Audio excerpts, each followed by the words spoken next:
All right, guys, what's going on? Welcome back to Chris's Sports Corner. Real quick, man. Hope everybody's having a great. What's the day? Friday, man. It's Friday. Okay, yeah, that's my Friday dance. Real quick, man. I know it's been a minute since I made a football video. Just trying to keep up with the NBA and having a lot of sorry about that. A lot of issues in my personal life and trying to keep up with work and a lot of things going on. But here I am.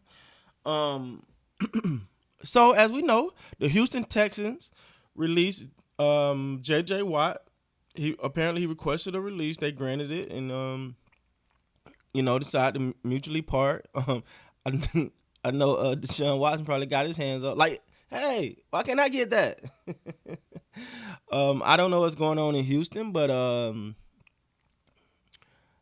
I got a team, and y'all may already know where I'm going with this, but I got a team that I think could really be in this market for him. And I hear the names. It's you know how it go. Oh, well now because of the Bucks, the Bucks and Green Bay and all of that. Well, I got a team that I think gonna really make a play. They've been saying they want to do this all they've been they focus of the off season, and that's the Baltimore Ravens.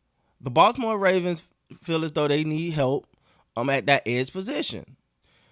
If you can bring in a guy like not TJ, sorry, that's the younger brother, JJ Watt, who at one time was considered the best player, at least the best defensive player in football. Now he's had some injuries, but you give him a new scenery, revitalizing, and then give him an opportunity to really play for a championship, which Baltimore will be in that running. We at least know that they're gonna be in that running. So you give him an opportunity to play there, and with a team that needs a defense. See, one thing to say, he gonna go to this team because of their name and this, but the Baltimore Ravens made it very clear this is a focal point for them. So if it's me personally, I wouldn't even be surprised if they've already reached out to him.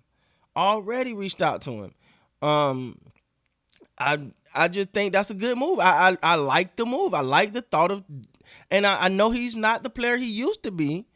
Um, and the injuries have piled up and things like that. But I will say, man, I think he got a lot left in the tank. It's sort of like Calais Campbell. I don't know about nobody else, but I thought Calais Campbell shined last year. You add him with a T.J. Watt and I keep saying T.J. J.J. Watt, my fault. You add them. You add that. Now that defensive line look a heck of a lot better. And the one thing that J.J. Watt is going to bring to that defensive line is passion, work ethic, and even if a guy may not be performing the best on the field like you're used to, when you see someone like that who's always working, always trying, always putting forth that effort to get better and bring that intensity, that tenacity, that can be infectious not only on the defense but throughout a team. Now, of course, and the Baltimore Ravens are a team that made it very, very known that, hey, J.J. Watt, that defensive end is a priority. They got Judon and stuff like that. But hey, you never know, man. And if I'm not mistaken, hold on, I had an article up here.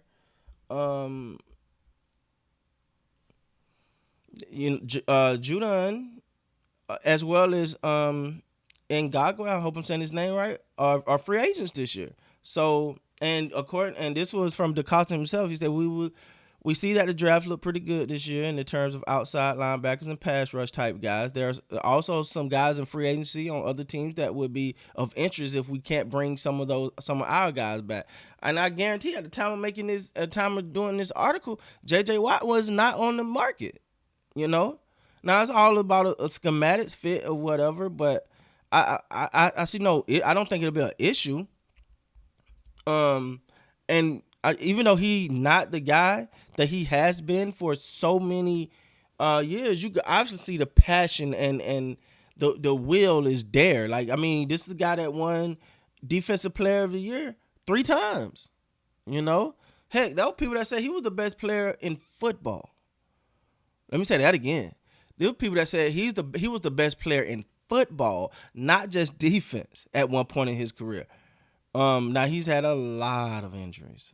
But if you can bring him in at the right price, If you could bring him in at the right price, maybe keep or draft a young, young, because they said they were looking to draft as well. Draft you a young line. Maybe keep Judon or Ngagwe, how you say this guy's name?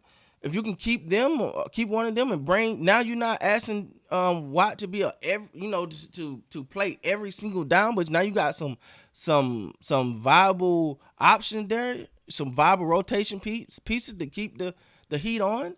Man, that could be a great look. So I'm looking at this going, don't be surprised now.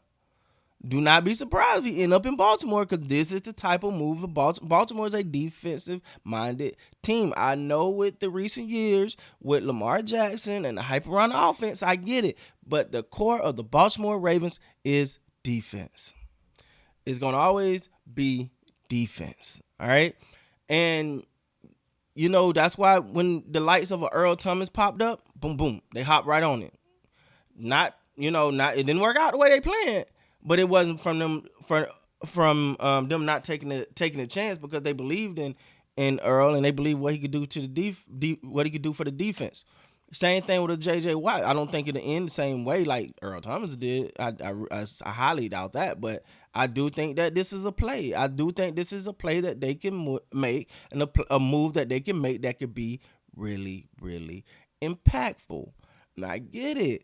But let me tell you, it's something to be said about being able to play for a team with with championship aspirations, as opposed to just playing for a team that year in and year out that you ain't gonna make it. Of course, every year you go into a season thinking, all right, we're gonna turn it around this year. They're probably midway through that season, you're like, okay, another one of these again, and you get deflated. But now you put him in a situation. Same thing like I was saying with Calais Campbell. You take these guys who've been great in this league and you put them in a situation where they can have an opportunity to compete for a championship. That's what they want. That's a guy like J.J. Watt. That's all it is left for him to accomplish. So yeah, going to I get the name, the Bucks, the Colts, who else they throw out there? Green Bay. I get those names. Don't get me wrong. I get them 100%. But to me, when you're thinking about those teams, you're thinking about offensive-minded franchise. The Baltimore Ravens is a defensive-minded franchise, and I know you forgot that because of Lamar Jackson. But they are a defensive-minded franchise, and this is the type of move right here that I can see them making very, very fast. And so I could be wrong. But don't be surprised if J.J. Watt end up in the Baltimore Ravens uniform. With that being said, guys, please like, comment, subscribe to the channel. Until next time, man, you guys be good.